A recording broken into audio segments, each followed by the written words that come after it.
Hey, how's it going, YouTube? We're only going to get onto a motor installation. Now, first thing you want to do is cut your inner disc like this, and when you put the metal plate on, you want to make sure you cover the join with two of the holes. You don't want it on the side like this to prevent it from moving. Now mount the one you've cut on the inside of your wheel over the hub.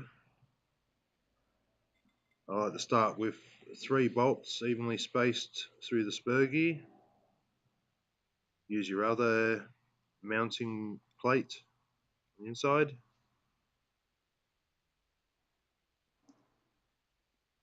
and line the bolts up with the rim, the spokes on the wheel. I just like to put 1 bolt through the middle of each one, just to start off with, make sure everything's seated. And once you've got it like this, only very loose, you don't want them up tight yet, just start feeding the bolts through.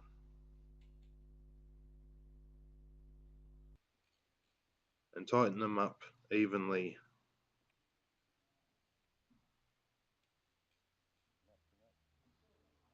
till it looks like this, and remount your wheel. Now next, if you've got any bottle mounting lugs that are in the frame where the motor's going to sit, just remove them.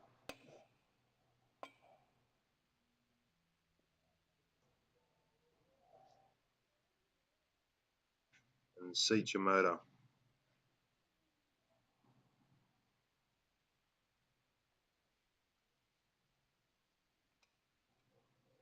Put on the plates, a flat washer, spring washer, and nut to each of the mounting bolts. And make sure on the front that you go under any cables that are on the down tube. And tighten them all up. Now next, mount your chain tensioner. This wheel can go on either side, so just have a look at your frame, line up between the spur gear and the drive gear on the motor, and make sure that the plastic wheel sits in line with them too.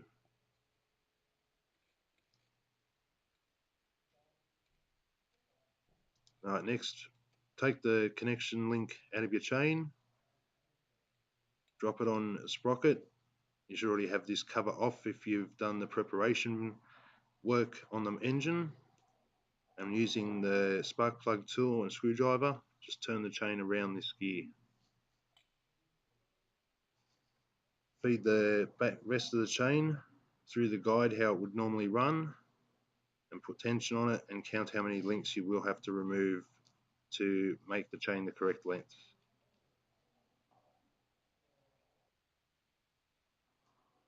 Put the connection link back on your chain and connect it. And also move your tensioner wheel to put tension on the chain. Next, move on the handlebars, remove or loosen any gear changing and brakes that you have, and remove the old grips.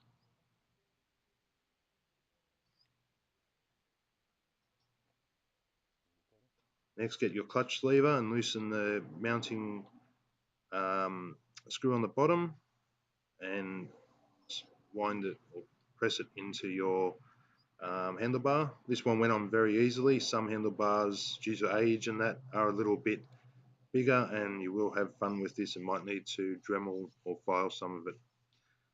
Now get your clutch cable. I like to use some cable lube just to make sure it remains free. And underneath the clutch lever there is the hole to connect the end of the cable into, and then the front pulls along the front of the clutch lever. Now get the large spring, put it over the plastic shroud and feed the cable through the guide. Push the spring up to the end and mount it under the fins of the motor. Now use the smaller spring, put it over the cable, put the cable through the clutch lever, and then use the screw to hold it in place. Now on this collet, I like to use pliers because this is going to have a fair bit of pressure on it. You don't want it popping loose when you need the clutch. And before you go any further, just make sure, pull your clutch lever a few times, make sure it's activating the clutch so you know it's working. Okay, now disassemble the throttle. Put your throttle cable in through the body and screw it in. And connect the end of the cable to your grip and seat it in place. Now on the other end, take the top off your carburetor. There'll be a spring, adjustment pin, and a metal C washer. They'll come out, as well as your throttle body. Reattach the pin into the carb, as well as the metal plate, with the lines, the gaps matching up. If they don't exactly line up, just tap it and it should move around to the right spot. Put the top of the carb back onto the cable, the brass spring onto that, and hold it in. This is a tricky part. I'll lift it over the other end of the throttle body and let the spring fall into the back and hold it in place. Now up to the other side of the handlebar, measure 125mm. Use a punch or something so the drill doesn't move around, and drill at least 4mm hole. I generally do 5mm just to give it a bit of playroom. Attach your throttle grip.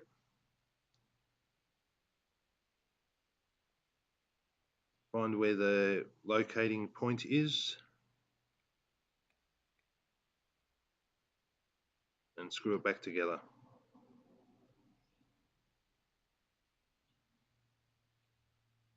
Now touch the other end of the cable and screw it back into the carburetor. It's a good time to check if there's any play in the end. So you can adjust the adjuster out and also turn your idle in to make sure there's a gap. And then use the lockdown screw to hold in place. Now attach your carburetor to the inlet.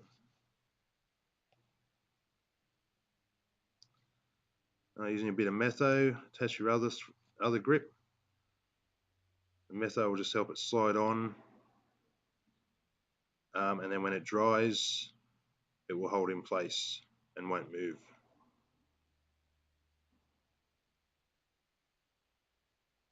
Take the cap off the end of the spark plug cap. Now, this is the standard CDI mounting plate on this frame. I know it doesn't fit. So there's this thin bar they give you in the kit. I'm not exactly sure where this goes or what it's for, but I use them when needed for this, or for if you've got a slightly bigger upper tube, and you can use this to mount your tank as well. So I'll just bend into the shape of the frame, and you can mount the CDI unit.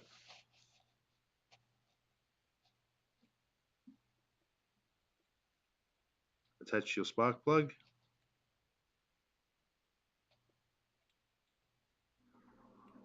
And connect the spark plug cap.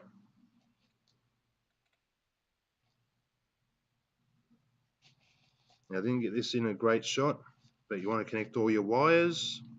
The two black wires go together along with the yellow wire from the throttle, and the other plug will be the green one, and it will go to the green and the blue wire.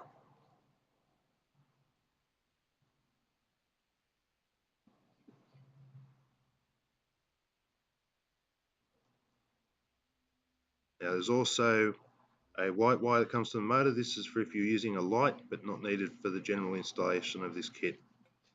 Now use the red washer over the fuel tap and screw it into the tank. Use a 14mm wrench to tighten it all the way up, but once it stops, don't force it or over tighten it.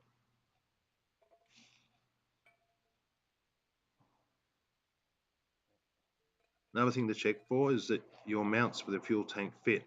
A lot of the kits, because of the way it's packed, these can move and bend a little bit. So just make sure that they're going to line up before you try and mount it upside down on the tank, on the frame, sorry. Use your mounts, flat washer, spring washer and nut on each one. You get some fuel tubing, cut it to the appropriate length. Once again, a bit of metho to help it connect easier and to hold it in place. This will make sure it doesn't come off when you're riding. Attach your fuel line.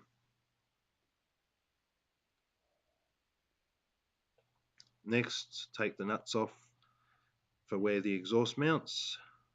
Attach to your exhaust and do it back up using a flat washer, spring washer and nut on each side. Final step, get some cable ties and tie down any of the cables that are a bit loose. The throttle cable on these kits for a normal mountain bike are always way too long, so I like to make a loop just at the back here to keep it out of the way. All your electrical wires, and just make sure if you've got any cables running underneath, you don't pinch them with the zip ties. Now start your bike, put the fuel tap down, the tap on the carburetor down as well, sideways is off, and put your choke to the up position. Get up some speed, let go of your clutch, put your choke in the off position, put it down, and it should start. I hope you enjoyed the video. Please like, subscribe and share. Until next time, take care on your bike.